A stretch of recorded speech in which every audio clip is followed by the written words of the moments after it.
अस्सलाम वालेकुम प्यारे बच्चों, मैं आपकी टीचर आपको उर्दू पढ़ा रही हूँ।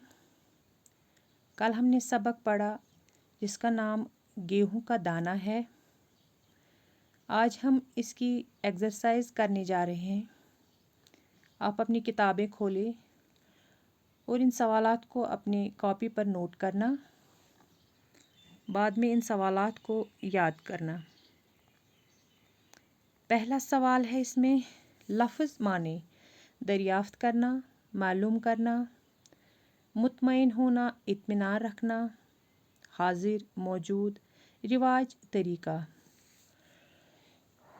पहला सवाल है ये कैसे पता चला कि वो अंडा नहीं गेहूं का दाना था।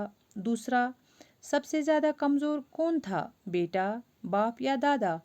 तीसरा, बड़े दादा ने इस दाने को क्यों पहचान लिया। चौथा, आज के इंसान की ज़िंदगी दुख भरी क्यों है। पांचवा, गेहूं हमारे लिए क्यों ज़रूरी है, हम अच्छा गेहूं कैसे उगा सकते हैं। इसका जवाब यहाँ पर लिखा है।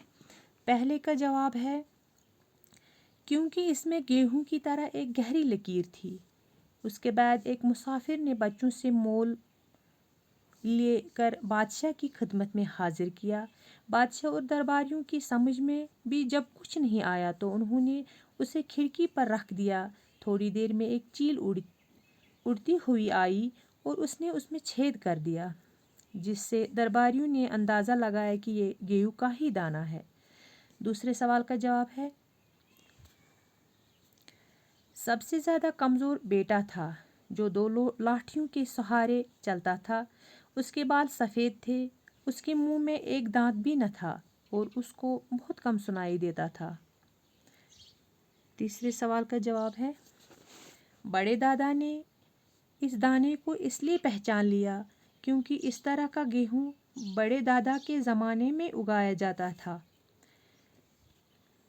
चौथे सवाल का जवाब आज के इंसान की ज़िंदगी दुख भरी इसलिए है क्योंकि आज का इंसान अपनी कमाई पर मुतमईन नहीं है, बल्कि वो अपने पड़ोसी की दौलत की तरह ललचाई हुई नज़र से देखता है।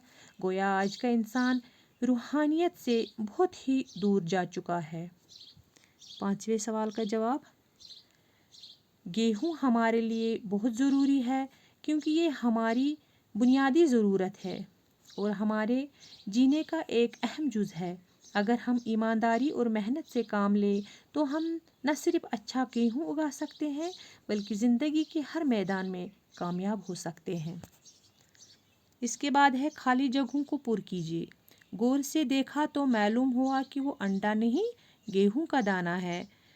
ऐसा गेहूं का दाना इससे पहले किसी ने नहीं देखा था। तीसरा, अपने पड़ोसी के माल की तरफ ललचाई हुई नज़र से न देखना चाहिए।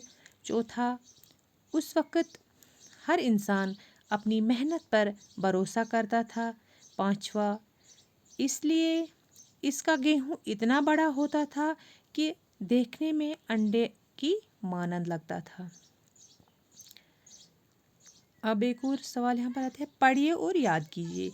अक्लमंद, सेहतमंद, ज़रूरतमंद, दर्दमंद, गैरतमंद। ये मैं फिर से पढ़ती हूँ, पढ़िए और याद कीजिए। अक्लमंद, ज़रूरतमंद, गैरतमंद, दीनदार, शानदार, दयानतदार, सेहतमंद, दर्दमंद, गुनहगार, मालदार, हयादार, ईमानदार। इसी के साथ हमने पूरी लेसन ख़त्म की। इस सारे सवालों को याद करना। अल्लाह हाफिज़।